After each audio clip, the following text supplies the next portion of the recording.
Take a moment to tune in. Take a moment to arrive here and now. Find your center.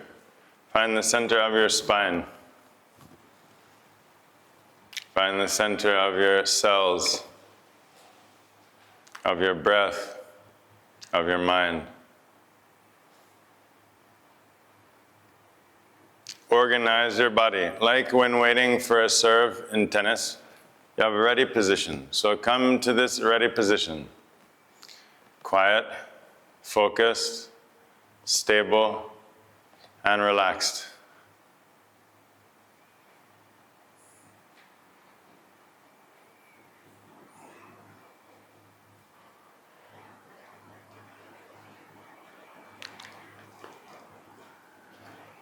The seed knows how to grow.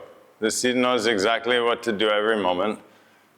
All that information, the whole journey is contained within the seed. So life knows what to do. The sun knows how to shine. The plants know how to take the sunlight and turn it into energy. You know how to breathe. Your cells know how to divide. The blood knows how to flow. Life knows what to do.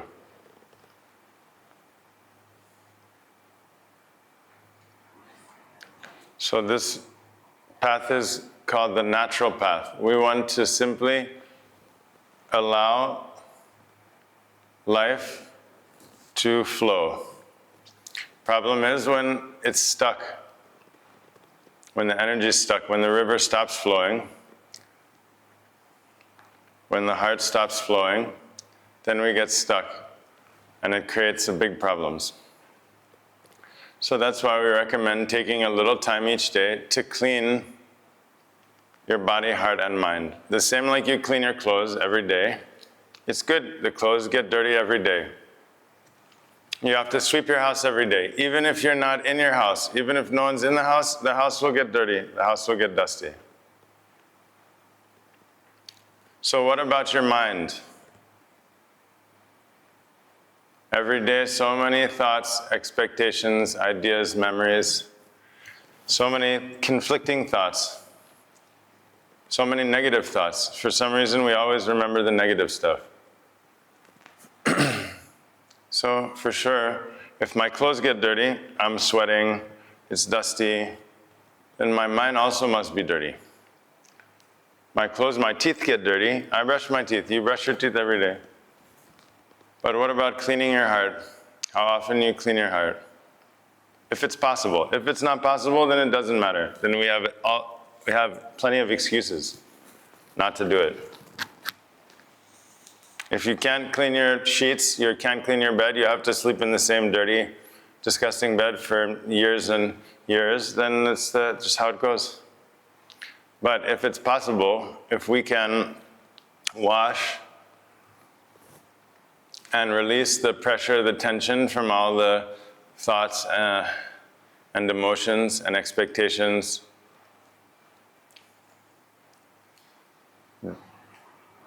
then it's worth dedicating a little bit of time and energy. We call it an investment. The same way you invest time on the surface, right, your clothes, your teeth, you're taking a shower, then we want to invest time to nourish the deeper level. And if you do so, if you water your garden, then the garden will grow. The garden knows how to grow.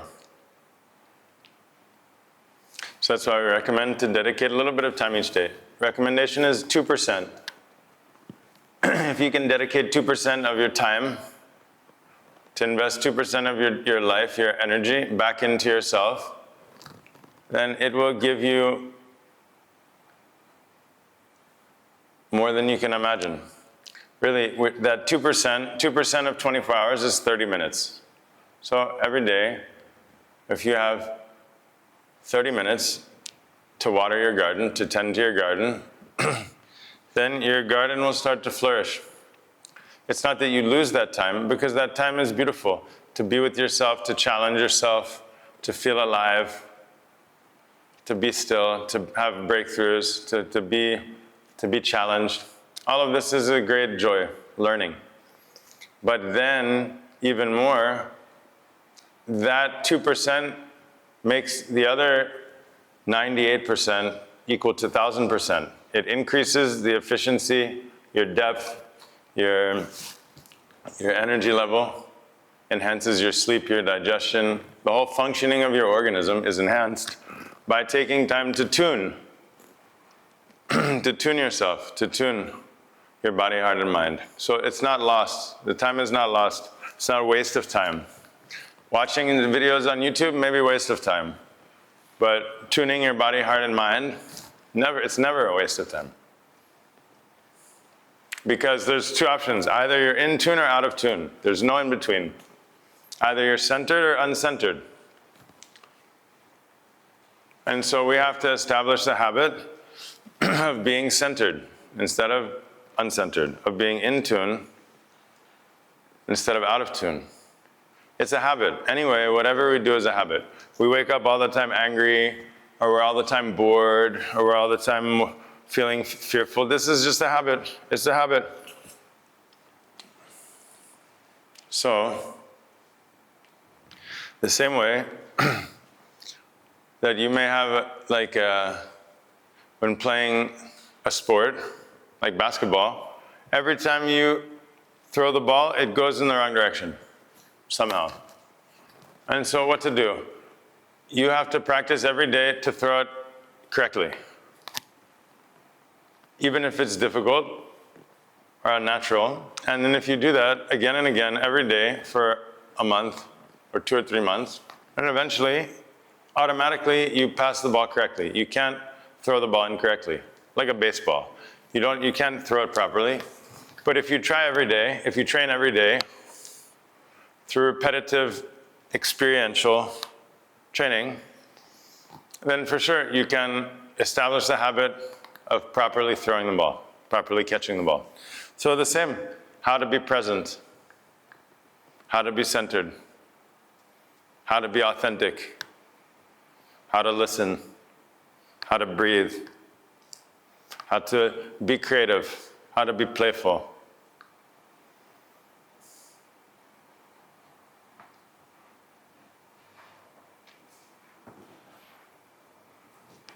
This is a natural way, but we have to train. We have to remember. It's been beaten out of us. We've been told, no, you can't. Don't play. Don't be free. Don't this. Don't that. Sit down and do your work. And if you do a good enough job, then at the end you're going to get a super prize.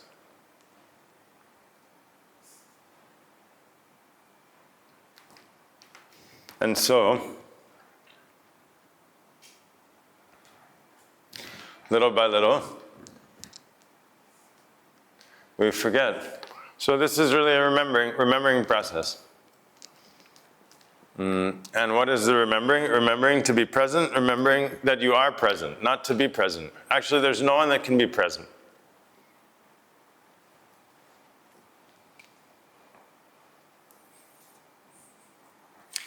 This idea of, I have to be present, or I have to be more present. Which I? Who is this I? Who is the I that's not present?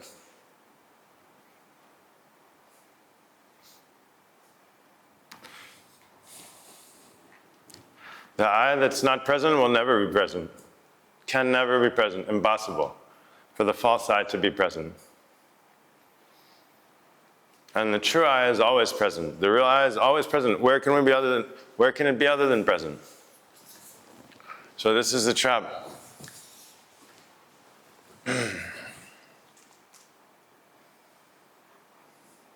So the foundation is presence and aliveness.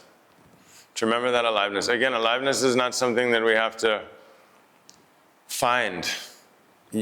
You are an expression of that aliveness. Everything is an expression of that aliveness. Every cell and molecule, every tree, every fish, every bird. And you yourself are not, aliveness is separate somewhere. And then there's you. You are that aliveness. When the aliveness leaves, your body decays. It's no longer you. A dead body, is that you? right? It's decaying and rotting. So that decaying and rotting of the body is also the action of the aliveness. That aliveness is expressing itself everywhere and everything. We can see it easily in the children in nature. And so, this path of aliveness is not a mind game. It's a lived experience, moment to moment. Life is an expression of that aliveness.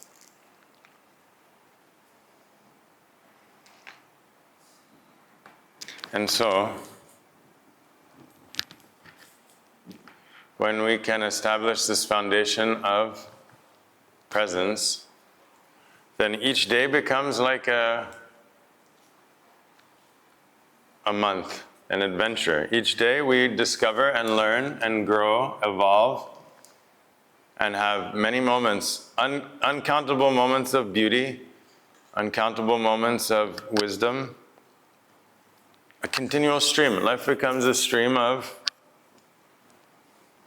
like a celebration.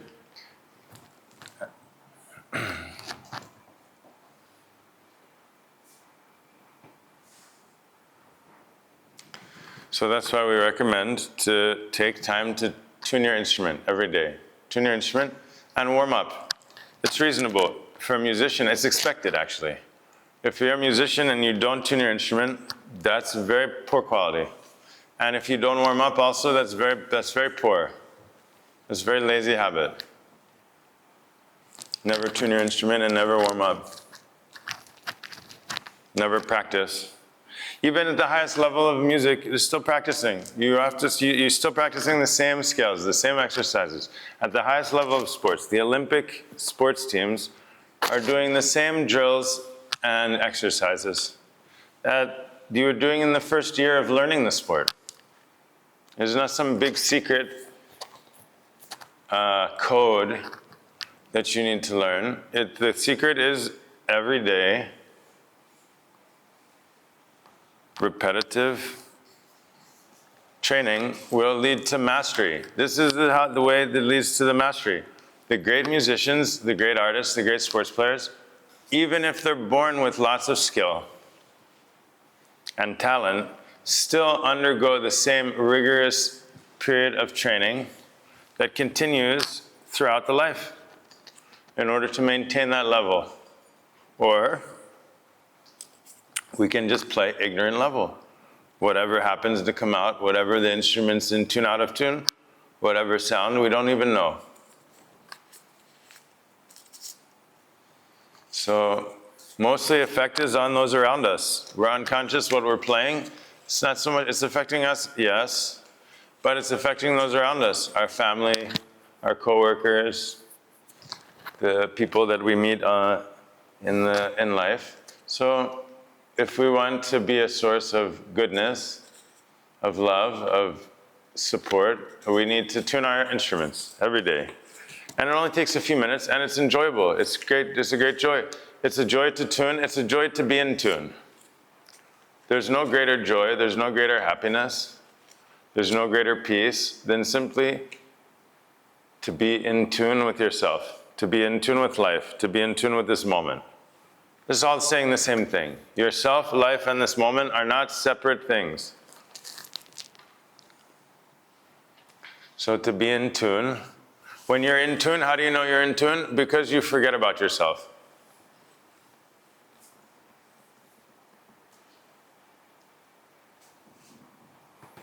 You're no longer obsessing about yourself, or the past, or the future. You feel very light, a lightness. Your body feels light. Every day we feel so heavy. From morning to night, heavy. Eating food, heavy. Not enough food, heavy. It's a heaviness. Our hearts feel heavy. Emotions, all the past, all this undigested life experience is heavy. The frustration and expectation and everything is heavy. And the mind is heavy. The thoughts are heavy. So many thoughts that we don't even want to think the thoughts. We have to think them. So when you're in tune, when your body, heart, and mind are in tune and alive, then you feel very light. Like bodilessness, weightless. Like you're floating through space, swimming in this space.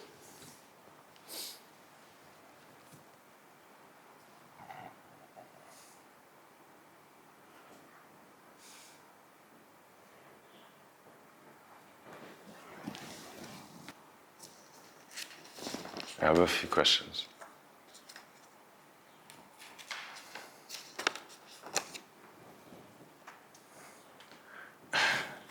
How did you learn so many languages? Can you recommend some method? I think I had a brain problem. Some kind of neurodivergence or something. I played classical music growing up, from young, 6 years old. And I think it affected my brain. And when I was 13 or 14, I went hard. I went really hard. Again, I practiced 6 to 8 hours a day. That probably had something to do with it. But there was underlying that just a passion. For me, it was learning always came as a passion. It was like learning was more like a discovery, like discovering the truth. Learning sounds heavy. Learning sounds like there's a goal. For me, there's never a goal. Whatever, it's still to this day. And so I became so enthralled with the language, all the aspects of language. And so I just dove in head first. And I would sit there with my book of 501 verbs. Yo hablo, tú hablas, él habla, nosotros hablamos, ustedes hablan. Yo hablaba, tú hablabas, él hablaba, nosotros hablábamos, ustedes hablaban. Yo hablaré, tú hablarás, él hablará, nosotros hablaremos, ustedes hablarán. Yo he hablado, tú has hablado, él ha hablado, nosotros hemos hablado, ellos han hablado. Yo había hablado, yo hubiese hablado, él hubiera, like this, just like a computer, like programming my brain. If you program your brain like that, for sure you can learn anything. There are many different methods that that for me arose organically. Now I understand that there's ways of biohacking and the ways of like spaced out training and repetitive training in order to memorize or to download information into your database. And then there's how to access it. I studied the many languages and then translation and interpreting. And so one thing is to learning, another thing is accessing and the flexibility and all that. So this is all within the range of neurodiversity, neuroplasticity. People are doing all the exercises with their physical bodies, but most people aren't training their emotional intelligence or their minds, really very superficial mind training that we're doing, very elementary.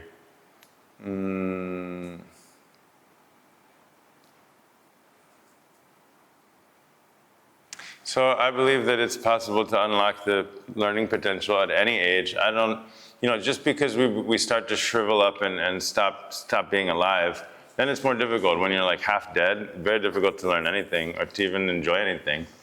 But when you're alive, then it's like you're able to draw on all of those years of wisdom. We don't just become stupider because we become old. We become stupider because we're lazy.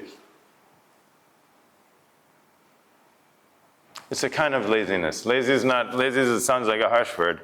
What we call in Sanskrit tamasic. It's the tendency of inertia, of heaviness. It's inertia.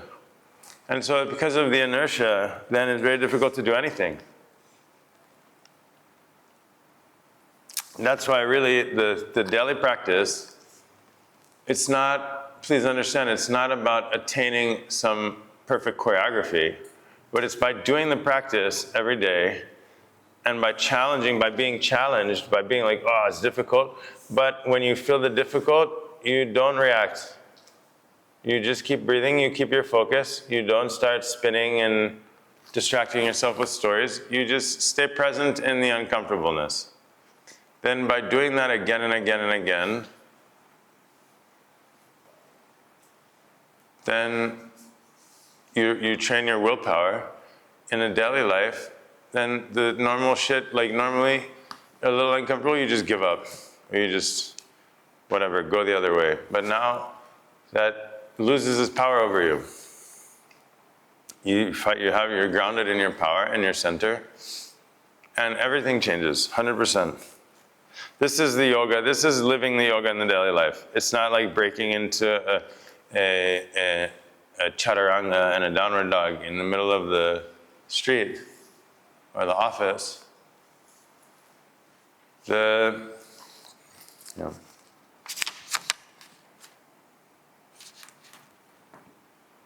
Question. What is the significance of the two framed women on the walls? Yeah.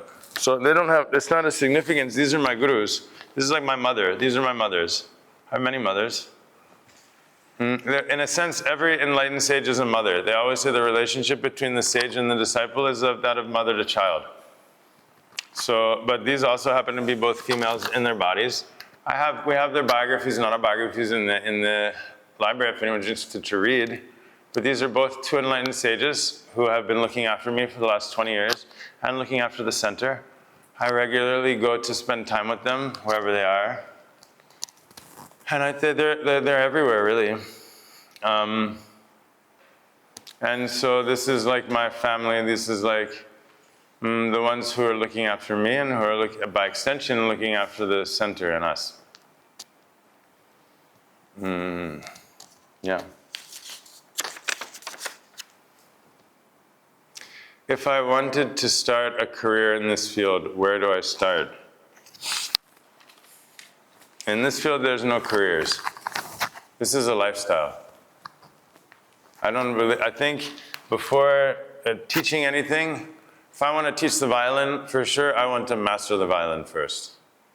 And that takes years. You can't master a musical instrument in a few days. So I think most important is, one, not to look at it as a career, but a way of life.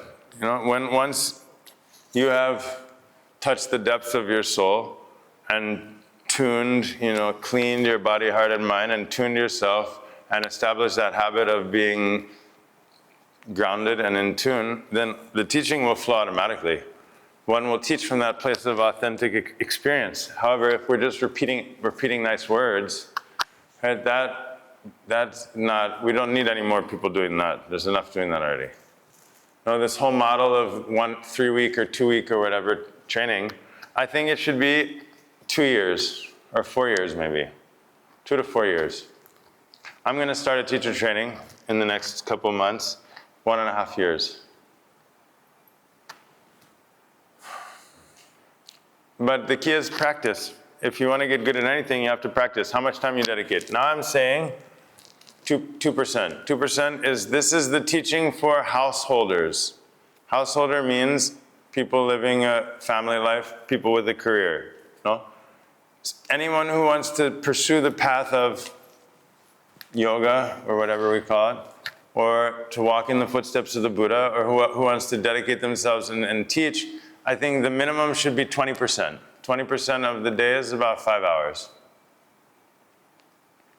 5 hours is normal for any sports player or musician. It's nothing special. That's just average. For me, that would be average, 5 hours. Special would be 6 to 8 hours. 6 to 8 hours would be hardcore. But if that's the purpose of the life, then to keep it like a hobby on the side would be a shame. For most yoga teachers, even the people that's with their life, it's just like a kind of like a little sideshow. But the real yoga, you can't see it. It's not a show. No one would ever, you can't do it in front of someone or something. It's not like, hold up, I'm going to do my yoga now. It's a way of life, and it's very secretive. It's very personal. It's like going to the toilet or making love. Like, you're not broadcasting that. You're not taking pictures and showing everyone. That would be ridiculous. So, yeah, if one is living it authentically, Easily 5 hours you can do. You get up in the morning at 5 to 7, or 5 to 8. That's 3 hours right there. It's already done. Then you slip in another hour in the middle, another hour, and then it's 5 hours.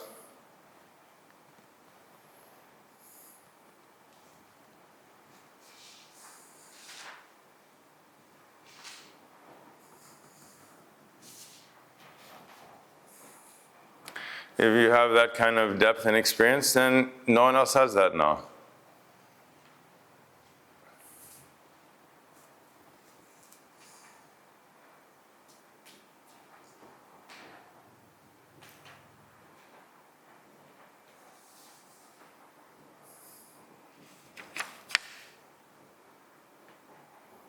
How do you know the things that are happening are your dharma?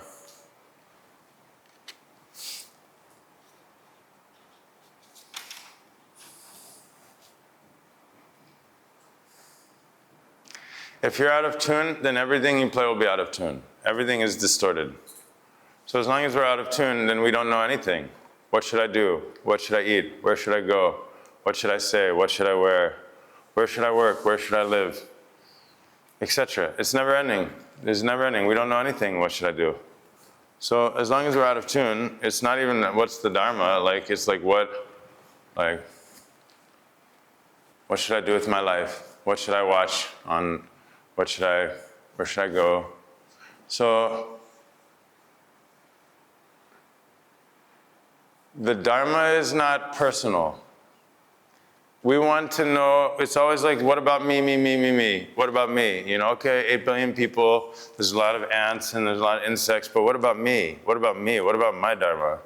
You know, that's the thing, that's the self-obsession. There's no answer, it's not like a perfect Hollywood story that's got an ending or something. It's infinite. Your dharma is infinite. Every second is your dharma. This moment, this breath is your dharma. These cells are your dharma. This fart is your dharma.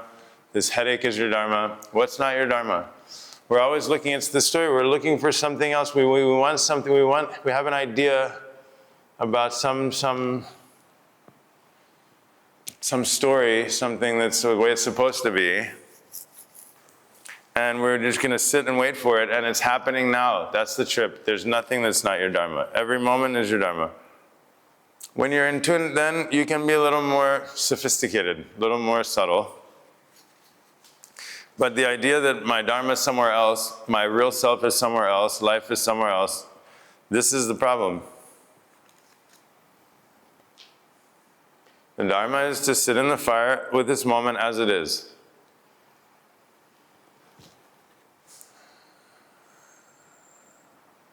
But even this moment, there are infinite dharmas, there are infinite timelines.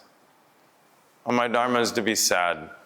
Like I'm sad for months and months. But each second, even within the sadness, each second are infinite other dharmas. It's infinite. We're choosing. We have a habit, like a radio in the car. We used to have in the car preset radio channels. And you just push the button and it goes to that radio. So we have a preset vibration, preset interpretations of reality, where we see all the problems, everything for me, and we have these like certain patterns of interpreting, but all the radio stations are here at once. If you have the proper tuning, you can pick up any channel. You have a good enough antenna, you can get any channel from anywhere, anytime. So the question is not what we don't want, what do we want, what do we need? We need to tune ourselves with that frequency of presence, of peace.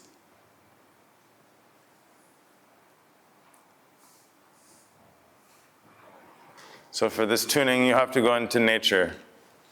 Nature's in tune. Nature's automatically already in tune, perfectly in tune.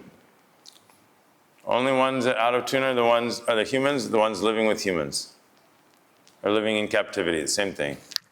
Essentially, we are exhibiting the behavior and nature of animals in captivity, human beings, I'm saying, if we're to be honest.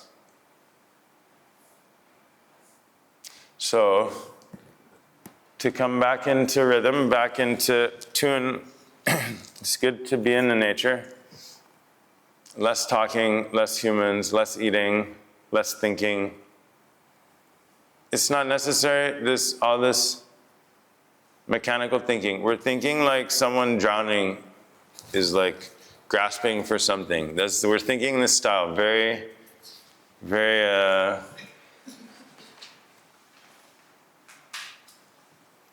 like a desperate thinking style. But you've seen it. If there is a way to think your way out of the trouble, someone would have thought it by now, for sure.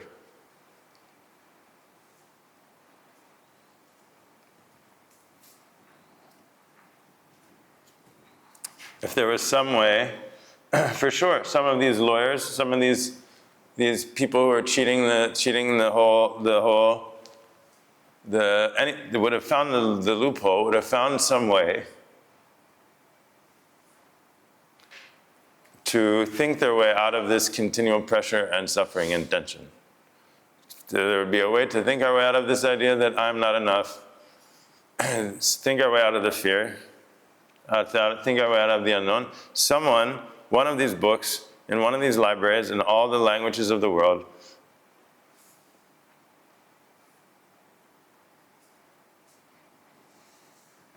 for sure, if it were possible to make it, someone would have made it by now.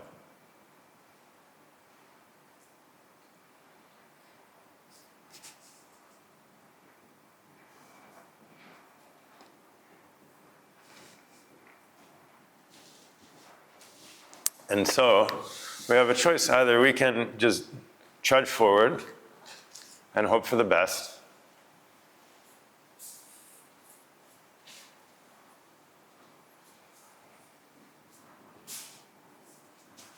or we can try a different way.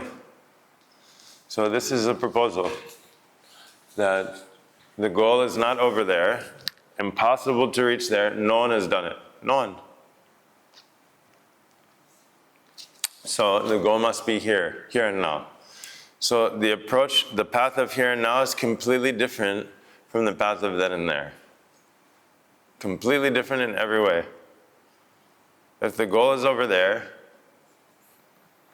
then my approach to life is completely different.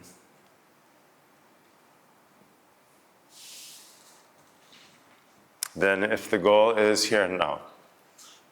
Different way of seeing, different way of acting, different way of thinking, different way of giving value.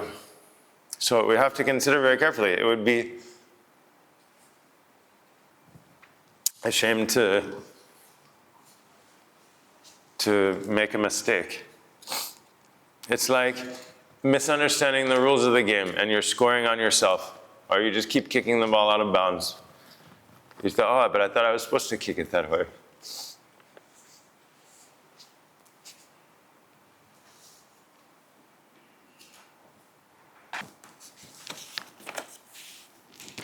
Tell us more about Hari. Was it a hard process? How long did it take to become a working business? Those are both funny questions. Did you become known through social media? Wow, yeah, those are all good ones. So, hard, impossible. It is impossible. This is impossible to do. Even with the funding, it would be impossible. Every moment it's impossible. A working business, I'm still working on that. 50. I mean, it started like with nothing and no plan, and it's kind of been organic in that way this whole time. But around 2011, like end of 2011, 2012, it just took off and went full steam. Essentially until now. I mean, until COVID, it was like very vibrant, and during COVID it continued to be, but we were operating under difficult circumstances. And then moved here 3.5 years ago, it represents a whole nother evolution. And then in the last few months have been evolving to fully kind of, I feel like these 15 years have just been getting ready. This has been like the preparation, has been like what do you call that?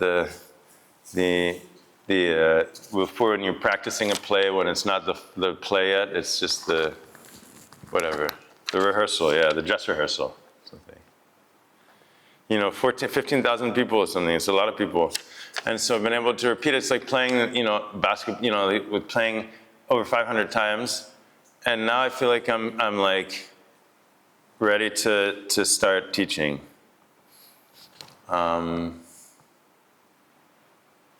Yes, exciting.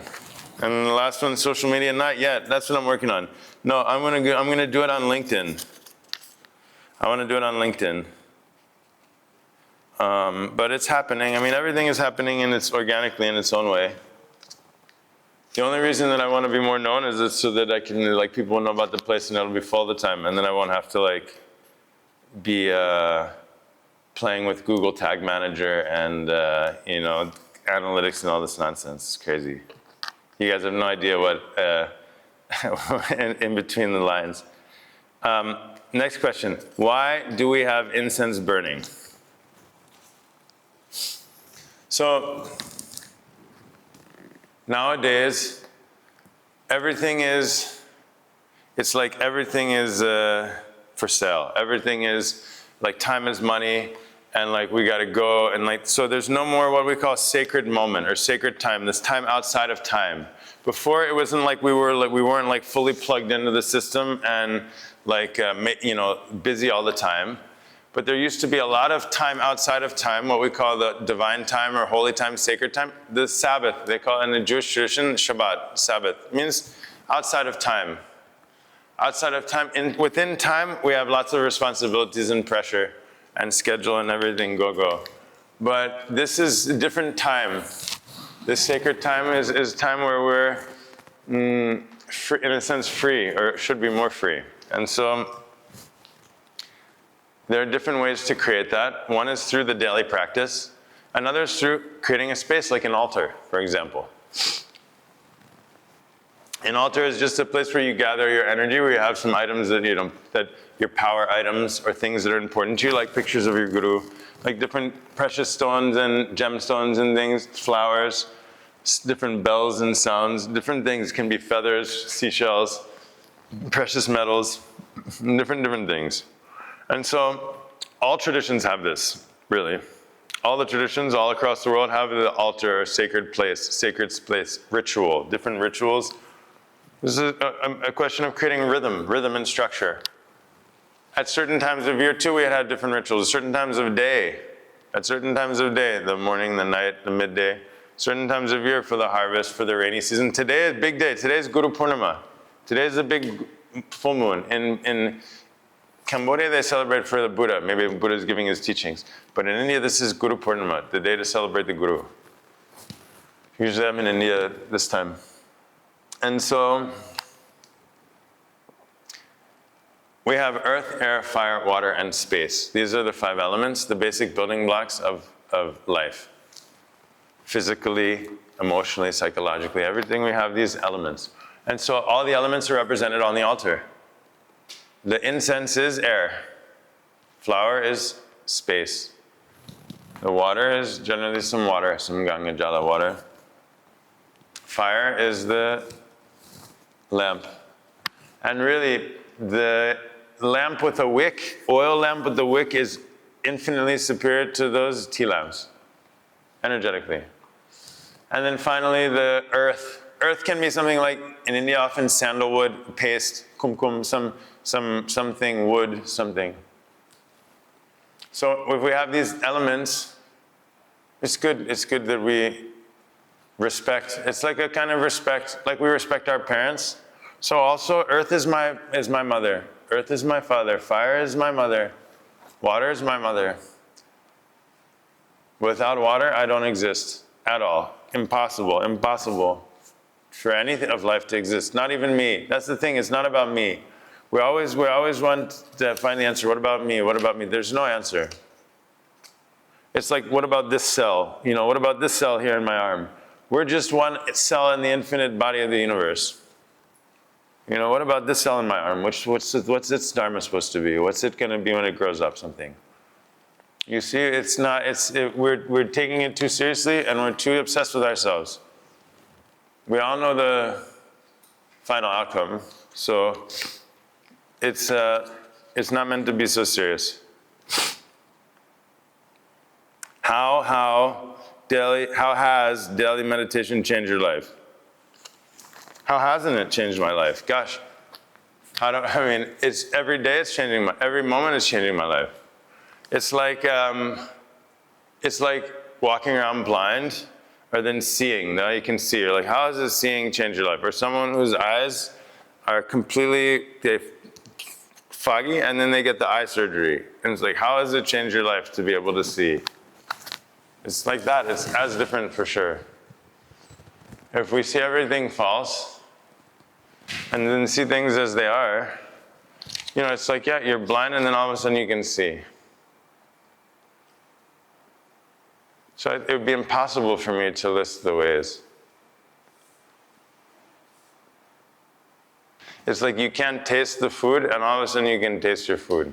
Some people, they've come on retreat. They can't smell. Some people, you can't smell, you can't taste food.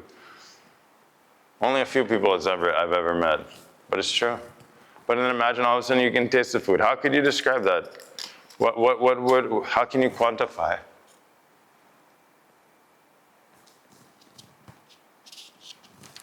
Does your wife and children practice yoga and meditation also?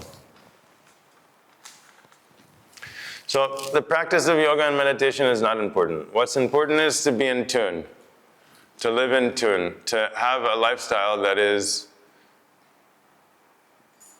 cohesive, that is nurturing, that is creative, And so each person has to find their own path. I don't like forcing anyone to do anything. That's the last thing I ever want to do. And so they have their karma, they have their dharma. I'm more interested in instilling this wild freedom and creative way of life. Practicing yoga and meditation doesn't matter. It's this idea that it's not about the practice. No, it's about the being in tune, about living it. And so each one has their own rhythm. Each flower is going to open in its own time. So I don't come from the approach, I never want to convince anyone. Same like vegan. Some people are vegan and they go out on a crusade and they want to kill people. The Christians did that too. And so I don't believe in the crusade. People have to consider, because then what good is it? No, if you don't have that inner fire, you won't even be able to do it. You'd never be able to keep it up anyway. What does it matter? It's like someone who's hates playing basketball and you force them whatever, who cares? If you don't enjoy it, you're not gonna be able to play it anyway, so it doesn't matter. So I'm only interested in people who are ready for the path. When the people are ready, then they come. I never really pay attention. The person is, for me, everyone is family. I'm not otherwise I'm going to put all this expectation on this person to be something or do something, whatever. I don't know. Whoever's ready, then they come and they take what they can. That's enough for me. Last question. More time. What's the best thing that yoga has brought in your life?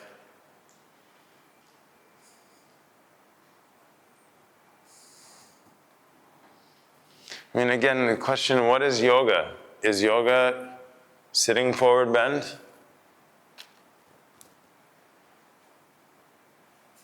Before there was yoga, I was yoga. Before there was yoga, I was passionately playing music and learning language and playing sports and discovering life.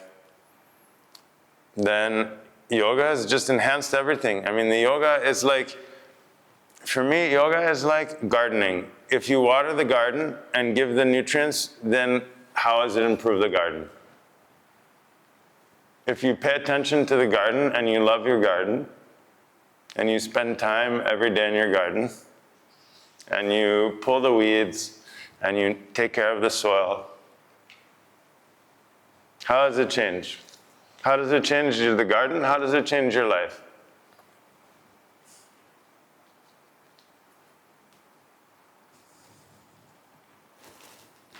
There's total misunderstanding about yoga. Yoga is the way of life. Yoga is what happens when you're not thinking about yoga.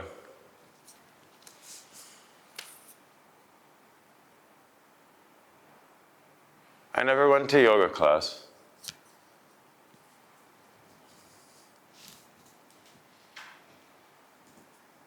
So everyone can go home and brush your teeth. Everyone's doing it. They tell us when we're young, you have to brush your teeth. You should brush your teeth. It's good. It's going to be good. It's good for you. It's good for those around. We don't want to. What people don't want to walk around with is stinky mouth, bad breath. Nobody likes that. But imagine you have a stinky mind. Your mind is rotting, stinking, disgusting. Your heart is smelling like a sewer.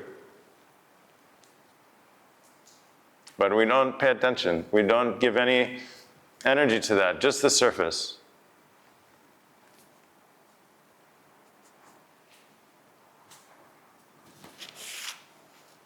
So yoga is this cleaning your body, heart, and mind.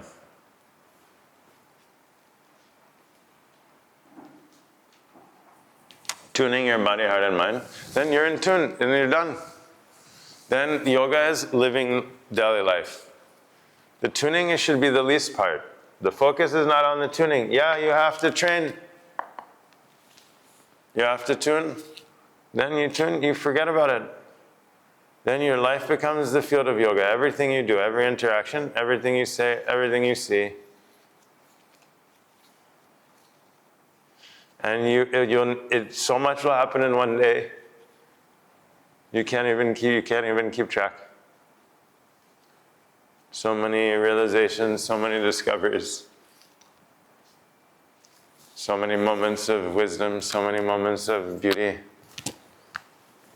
so many moments of realizing one's own stupidity. It's wonderful. It's hilarious.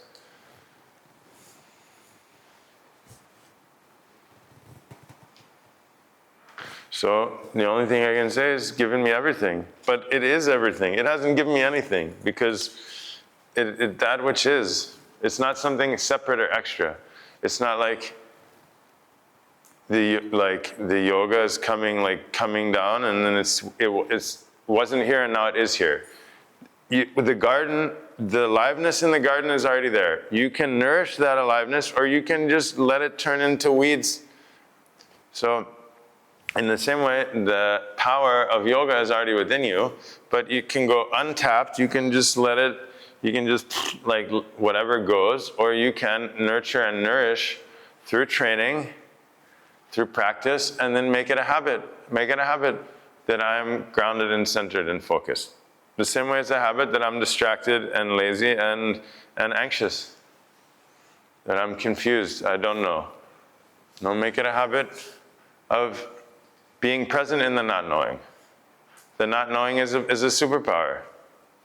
Now, all this, we have tremendous capacity to evolve. And we've barely scratched the surface. All these years, I'm convinced, everyone decide for themselves, but 100% I was growing up in the United States of America, then growing up in Quebec, growing up in Brazil, growing up in the Pendle Hill, in the community, growing up in India, now I'm growing up in Cambodia. And I'm 100% growing up and learning every day like a child. I'm still a child. I never stopped being a child. And so there's no end game. There's no finish line. Each day is like an infinite journey and adventure. That's my experience.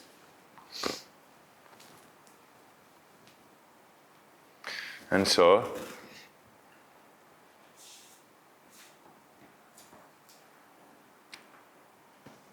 we need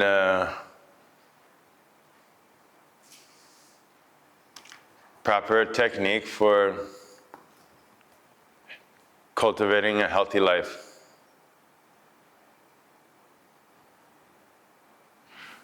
People can cultivate a good golf swing. If you practice enough, the hand position, body position, breathing, focus, then every time you hit the ball, it will be good. Almost every time. Tennis swing, you can do it.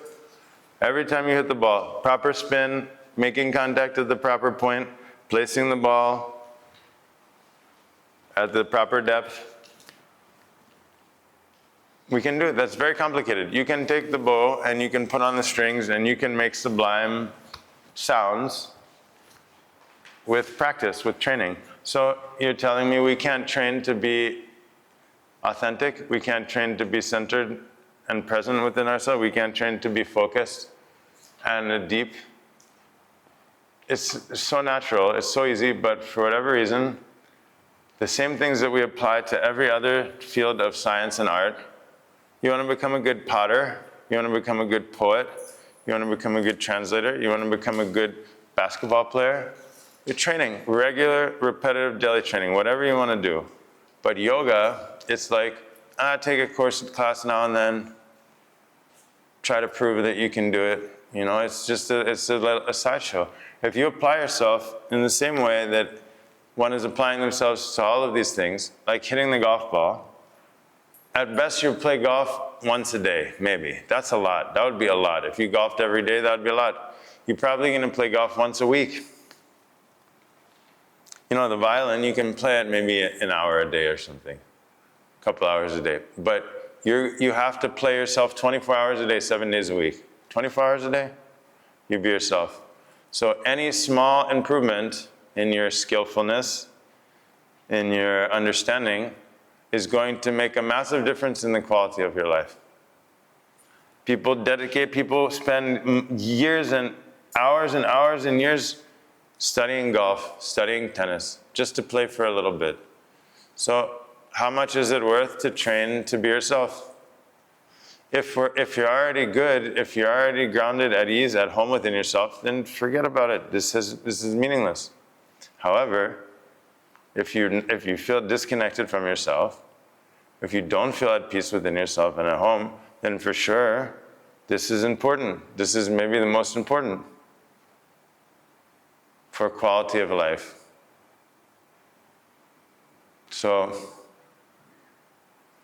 I take this, I've dedicated my life to this, to the path, to sharing this. And for me, it's something very, it's like a science. It's not just like a,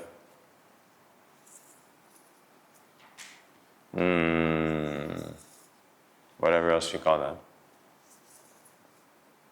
So I can assure you, if you approach this in a methodical way, like you would learning a language, like you would learning a sport, I'm sure many people have learned to play a sport, have learned to play a musical instrument.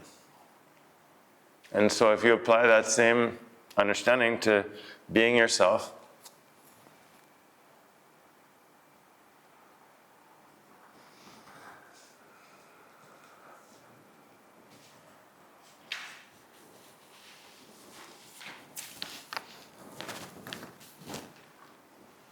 okay, enough words.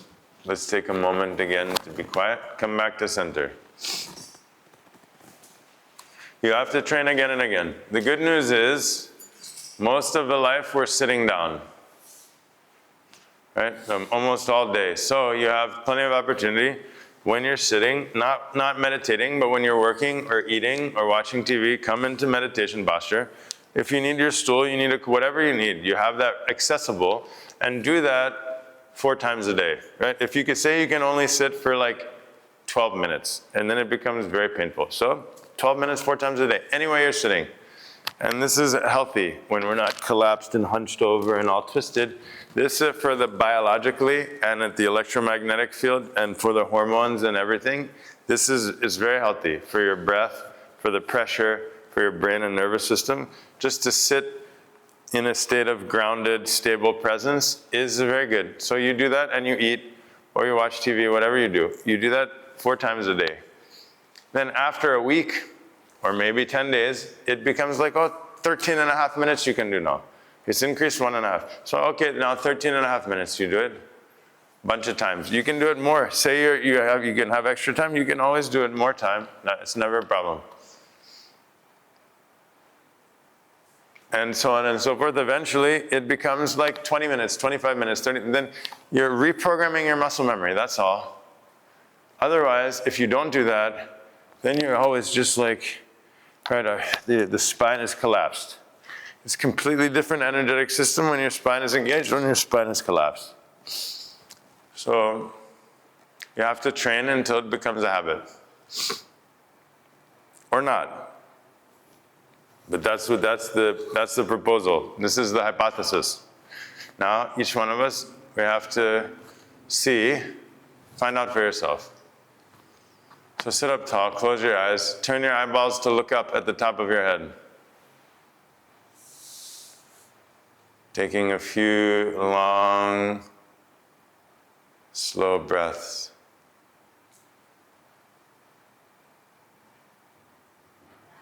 Practicing no mind. No mind means I am nothing, I am no one. So nothing has no mind.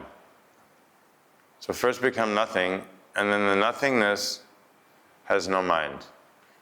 But trying to stop my mind is impossible. Don't fight with my mind. First, you become nothing, like you were before you were born. And then nothingness doesn't have a mind.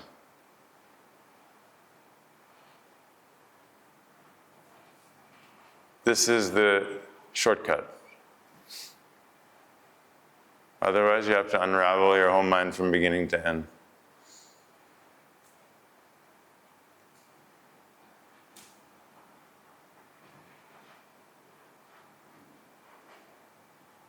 We close chanting Om together one time. Inhale deeply. Om.